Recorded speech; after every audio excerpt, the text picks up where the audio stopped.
প্রশংসা করে করে কোনোদিন শেষ করা যাবে। এজন্য কখনোই যেন অভিযোগ না করি আল্লাহর কাছে, কমপ্লেইন যেন না করি। Instead of complaining we should praise more and more. বেশি বেশি প্রশংসা করতে হবে, অভিযোগ করা যাবে না। অনেকের অনেক দুঃখ, অভিযোগ, জাল্লা আমার এটা দিল না, ওইটা দিল না, আমার পাশে সে বড় হয়ে গেল, ও চাকরি পেয়ে গেল, ও ব্যবসায় উন্নতি করলো, ও ভিসা পাইলো, আমি পাইলাম না। আফসোস, ও আফসোস করতে করতে মরবে, ঠিক কি না? আর প্রশংসা যে করবে তাকে নেয়ামতের বাড়ি ধারা আরো বাড়িয়ে দিবে কে? এজন্য আফসোস করব না, প্রশংসা করব, অভিযোগ করব না, শুকরিয়া করব। আল্লাহ অনেক দিয়েছে, ঠিক কি না?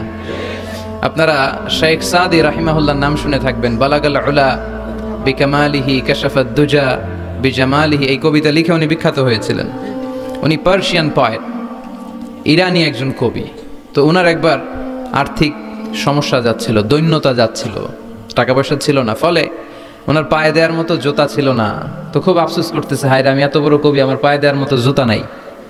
আফসোস করে ঘর থেকে বের হলেন, দেখলেন এক ভিক্ষুক ভিক্ষা করছে, ওর পাই নাই। কি নাই? আর কবি সাহেবের কি নাই? ওনার জুতা নাই, এজন্য দুঃখ। বের হয়ে দেখে সাইল ভিক্ষুক, ওর পা নাই। এবার উনি সেজদায় পড়ে আল্লাহর ডেকে বলে, আল্লাহ শুকর আলহামদুলিল্লাহ, অনেক ভালো আছি। শুকর আলহামদুলিল্লাহ, বেশ ভালো আছি, অনেক সুখে আছি। এজন্য সুখ হচ্ছে আলহামদুলিল্লাহর ভিতরে। সুখ আছে কিসের ভিতরে? যে কোনো পরিস্থিতিতে আমরা থাকি না কেন, বিপদে আপদে, সকালে বিকালে, শীতকালে গ্রীষ্মকালে, আমরা কি পড়ব? আলহামদুলিল্লাহ পড়ব। এর কারণ চাহিদার কোনো শেষ নাই। যার আছে যত বেশি, সে চায় তত বেশি। দেখবেন যার সাইকেল আছে ও হুন্ডা চায়, চায় না?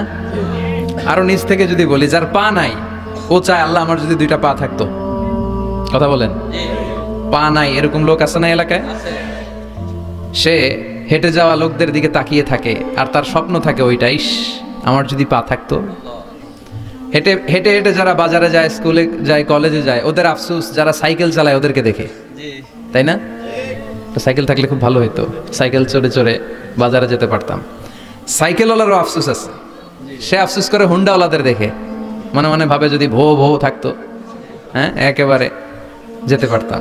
হুন্ডাওয়ালাদের আফসোস হচ্ছে প্রাইভেট কারওয়ালাদের দেখে, ইস আমার যদি একটা কার থাকতো। যার কার আছে ও আফসোস করে, ইস আমার যদি একটা প্লেন থাকতো।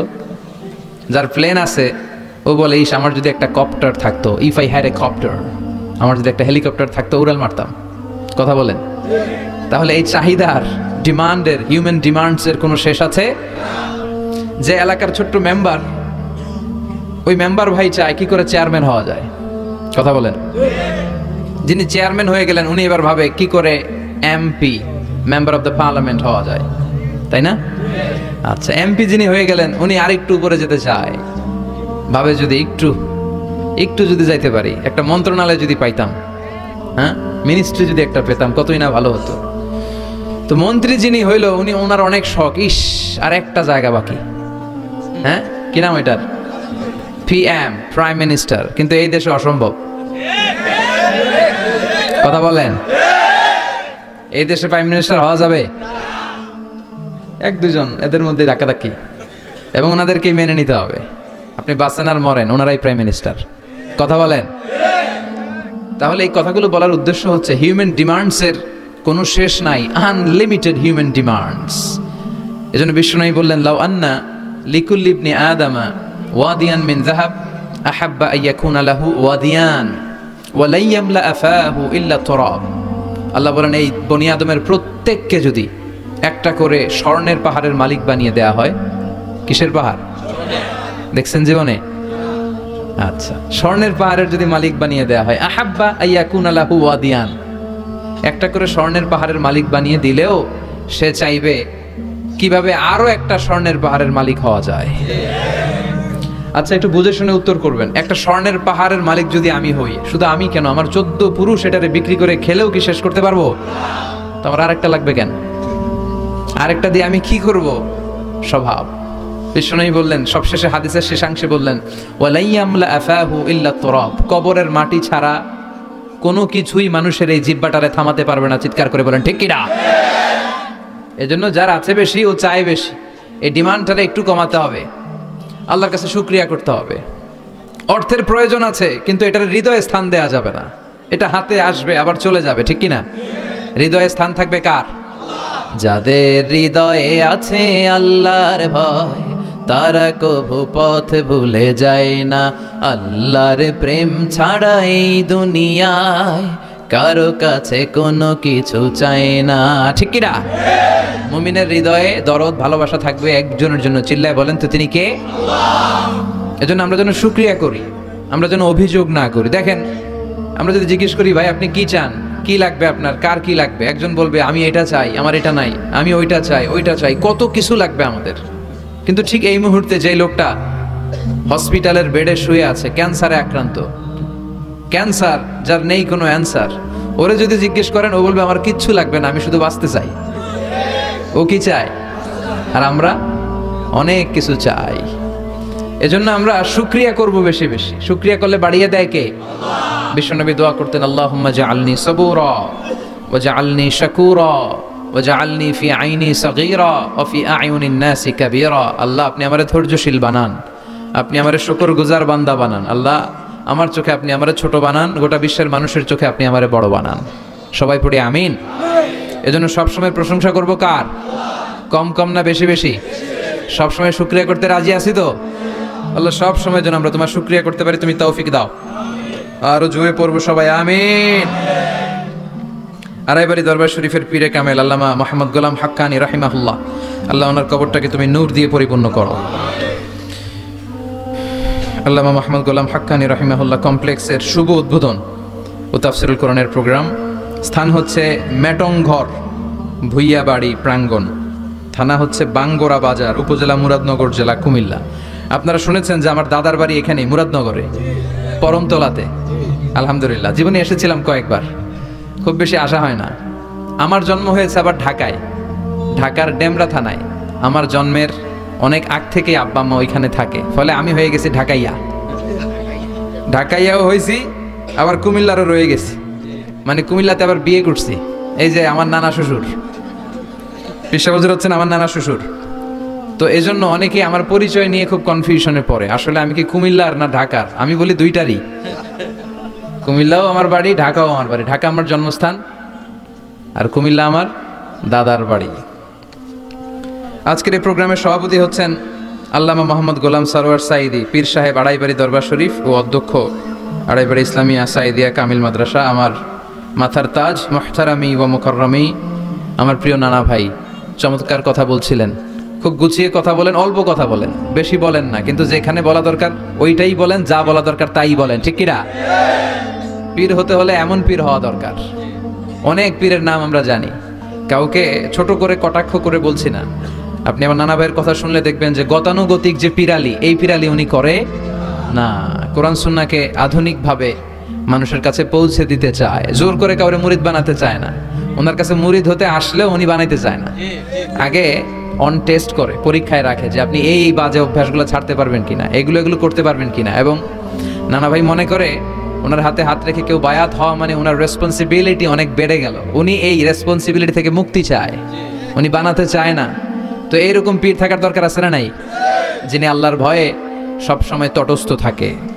আল্লাহ তুমি আমার নানা ভাইকে ইসলামের জন্য কবুল করো, কোরআনের জন্য কবুল করো, নেক হায়াত দারাজ করো। কোরআন সুন্নাহর কথাগুলো তিনি যেমনভাবে প্রকাশ করে যাচ্ছেন, আমরাও যেন আপসহীনভাবে কোরআন সুন্নাহর কথা প্রকাশ করতে পারে। আল্লাহ তুমি তৌফিক দাও। আল্লাহর কাছে কামনা করছি যে অল্প কিছু সময় আমরা কথা শুনবো, সরাসরি কোরআন থেকে শুনবো, পড়ি ইনশাআল্লাহ। কোরআন থেকে কথা শোনার সবচেয়ে বড় একটা ফজিলত হচ্ছে এই কথার মধ্যে কোনো গোজামিল নাই, কোনো ভুল নাই, কোনো সন্দেহ নাই। চিল্লায় বলেন ঠিক কিনা? এবং কেউ কি এই কোরআনের ব্যাপারে কোনো সন্দেহ, কোনো ভুল, কোনো ইনকনসিস্টেন্সি প্রমাণ দিতে পেরেছে? পারে নাই, পারবেও না। This is the book whereof there is no doubt, no suspicion in it, and a guidance to those who are muttaqin. আল্লাহ বললেন যালিকাল কিতাব লা রাইবা ফি হুদাল লিল মুত্তাকিন। এটা এমন বই যে বইয়ে কোনো ভুল নাই, কোনো সন্দেহ নাই, এবং মুত্তাকিনদের জন্য হেদায়েতের গাইড বুক করে এই বইটারে পাঠালো কে? আল্লাহ। এজন্য এই বইটা আমরা বুক সেলফের একেবারে উপরের তাকে রাখবো, যাতে ধুলা বালি আর মাকড়সার বাসা এটা ময়লা হয়ে থাকে। হ্যাঁ, কোথায় রাখবেন? একেবারে হাতের কাছে রাখবো। হাতের কাছে রাখবো। পৃথিবীর সবচাইতে নন্দিত এই কিতাবটা আজকে সবচাইতে বেশি নিগৃহীত, উপেক্ষিত। বুক সেলফে রাখে, তাও একেবারে উপরের তাকে, কারণ বছরে 1-2 বার কামে লাগে কেউ মরলে। কথা বলেন, মারা গেছে, এখন সামনে বসে বসে কোরআন তেলাওয়াত করতে হবে। কোরআন এসেছে জীবিত মানুষদের জন্য। কোরআন নিজেও জীবিত কিতাব, আলোকিত করেও জীবিতদেরকে। চিল্লায় বলেন ঠিক কিনা? কিতাবুন হাই, জীবিত কিতাব, ওয়াকিং এনসাইক্লোপিডিয়া, চলমান বিশ্বকোষ। যাই জিজ্ঞেস করবেন তথ্যের সম্ভার, তথ্য উপাত্ত আর ইনফরমেশন এই কোরআনের ভেতরে আছে না নাই? মানব সমস্যার সব সমাধান আছে। এজন্য এই বইটাকে বলা হয় দ্য প্রবলেম সলভিং মেথোডোলজি। এই কোরআন আপনার সব প্রবলেমকে সলভ করে দেয়। It's not a problem creating methodology. এটা জীবনের কোথাও সমস্যা বাধায় না। কোরআন কোথাও সমস্যা লাগায়? কথা বলেন, জট লাগায় নাকি জট খুলে দেয়? আলহামদুলিল্লাহ পড়েন। এজন্য কোরআনের সাথে যেন আমরা সম্পর্ক বাড়াই। We should increase the attachment with the holy book Quran. যতই সম্পর্ক বাড়াবেন আপনার মর্যাদা বাড়াবে কে? আল্লাহ। সম্মানিত ভাইরা, খেয়াল করে বুঝবেন, সাইয়েদনা জিবরিল আলাইহিস সালাম এই কোরআন নিয়ে পৃথিবীতে এসেছিল, তাই তিনি হয়েছেন শ্রেষ্ঠতম ফেরেশতা। রমাদান আল মুবারকে আল্লাহ তাআলা এই কোরআনকে নাজিল করেছে, তাই রমাদান হয়েছে শ্রেষ্ঠতম মাস। বিশ্বনবীর উপর আল্লাহ তাআলা এই কোরআন নাজিল করেছেন, তাই তিনি হয়েছেন বিশ্বনবী। আমরাও যদি এই কোরআনের সাথে সম্পর্ক লাগাই, আমাদের মর্যাদাও এরকম আকাশচুম্বী করে দিবে কে? আল্লাহ। এজন্য কোরআনের সাথে অ্যাটাচমেন্ট বাড়ানোর দরকার আছে না নাই? প্রতিদিন যেন আমরা কোরআন তেলাওয়াত করি, প্রতিদিন যেন কোরআনের বঙ্গানুবাদ পড়ি। যা বলার সব বলা হয়েছে, নতুন করে আল্লাহ কিছু বলবে না। এজন্য কোরআন থেকে নূর নিয়ে যেন আমরা নিজেদেরকে আলোকিত করি। কোরআনের একটা নাম হচ্ছে নূর। একটা নাম কি? লিতুখরিজান নাস মিনাজ-যুলুমাতি ইলান নূর। এই কোরআনকে আমি পাঠিয়েছি অন্ধকারাচ্ছন্ন মানুষগুলোকে আলোর পথে নিয়ে যাবার জন্য। কোরআন মানুষকে আলোকিত করে। কোরআন মানুষকে জাহালাত বা অন্ধকার শিক্ষা দেয় না। এজন্য আসুন কোরআনের সাথে সম্পর্ক বাড়াই এবং নিজেদেরকে আলোকিত করি। আর এই কোরআনের যেখান দিয়েই আমরা কথা শুনি না কেন, আছে না নাই? লা তুহসা আজাইবুহু ওয়ালা তাবলা গরাইবুহু ফিহি মাসাবিহুল হুদা ওয়া মানারুল হিকমা। কোরআনের আশ্চর্যান্বিতার কোনো শেষ নাই, কোনো শেষ নাই। যতই পড়বেন ততই আশ্চর্য হবেন। সুবহানাল্লাহ পড়বেন না? ওয়ালা তাবলা গরাইবুহু, এটা কখনো পুরাতন হবে না, জীর্ণ শীর্ণ হবে না। সূরা ফাতিহা যারা আমরা পড়েছি লক্ষ লক্ষ বার, যাদের বয়স 50 কিংবা 60, কত লক্ষ বার সূরা ফাতিহা পড়েছি, কোনো হিসাব আছে? তারপরেও কোনোদিন কি মনে হয়েছে যে সূরা ফাতিহাটা পুরান পুরান লাগে? 60 বছর ধরে সূরা ফাতিহা দিয়ে শুরু করছি নামাজ, কালকে থেকে কুল হুয়াল্লাহ দিয়ে শুরু করবো, এরকম কেউ বলে? কোরআন পুরান লাগে? চির নতুন, এভারগ্রিন, সবুজ, চির সবুজ, চির নতুন। এটা কখনো পুরাতন হয় না। ফিহি মাসাবিহুল হুদা, কোরআনে আছে হেদায়েতের মশাল। ও মানারুল হিকমা, আর কোরআন হচ্ছে বিজ্ঞানের সুউচ্চ মিনার। কোরআনের ভিতরে বিজ্ঞানের তথ্য উপাত্ত আছে না নাই? আপনি কোরআনে বর্ণিত cosmic symbols, natural phenomena, scientific indications গুলো যদি পড়েন আপনি অবাক হবেন। কপাল ঘষে ঘষে আল্লাহর সিজদা দিবেন, ঠিক কি না? এজন্য আসুন কোরআনের সাথে সম্পর্ক বাড়াই। প্রতিদিন কোরআন পড়ব, ধীরস্থির ভাবে পড়ব। রাত্তিলিল কোরআনা তারতিলা। আনাস রাদিয়াল্লাহু তাআলা আনহুকে জিজ্ঞেস করা হলো, আনাস, আল্লাহ রাসূলের কাইফা কানা কিরাআতু রাসূলিল্লাহ, আল্লাহ রাসূলের কিরাত কেমন ছিল? তিনি বললেন কানাত মাদ্দান, আল্লাহ রাসূল সাল্লাল্লাহু আলাইহি ওয়াসাল্লাম টেনে টেনে তেলাওয়াত করতেন, টেনে টেনে তেলাওয়াত করতেন। এই যে একটু আগে তেলাওয়াত হচ্ছিল সূরাতুল মুলকের, কত সুন্দর টেনে টেনে সে পড়েছে। এইভাবে বিষ্ণু সাল্লাল্লাহু আলাইহি ওয়াসাল্লাম টেনে টেনে পড়তেন। উম্মে সালামা রাদিয়াল্লাহু তাআলা আনহাকে জিজ্ঞেস করা হলো, কাইফা কানাত কিরাআতু রাসূলিল্লাহ ইয়া উম্মুনা, ইয়া উম্মানা, আমাদের মাতা, আমাদের প্রিয় নবীর তেলাওয়াত কেমন ছিল? উম্মে সালামা বললেন, কানা রাসূলুল্লাহ ইয়াকাত্তিউ বাইনা কিরাআতিহি আয়াতান আয়া, আল্লাহ রাসূল সাল্লাল্লাহু আলাইহি ওয়াসাল্লাম এক আয়াত করে থেমে থেমে কোরআন তেলাওয়াত করতেন। পড়েন সুবহানাল্লাহ। এক আয়াত পড়তেন, থামতেন, আবার আরেক আয়াত শুরু করতেন, আবার আরেকটা আয়াত পড়তেন, আবার থামতেন, আরেক আয়াত শুরু করতেন। প্রতিটা অক্ষর, প্রতিটা উচ্চারণ কেটে কেটে দেখা যেত, বোঝা যেত। চিল্লায় পড়েন আল্লাহু আকবার। আর আমাদের তেলাওয়াতের কি অবস্থা? তারাবির নামাজের কি অবস্থা? আমাদের মেটন ঘরের কি অবস্থা? জাপানের বুলেট ট্রেন ফেল, ঠিক কিনা? কোন দিক দিয়ে আযাবের আয়াত যায়, কোন দিক দিয়ে জান্নাতের আয়াত যায়, কোন দিক দিয়ে সূরা ইয়াসিন গেল, কোন দিক দিয়ে আর রহমান গেল, কোথায় সূরা ইউসুফ গেল, কেউই টের পায় না। রুব্বা কারিলিল কুরআন ওয়াল কুরআনু ইয়ালআনুহু, কোরআনের অনেক কারি আছে, তেলাওয়াতকারী আছে, আবৃত্তিকারী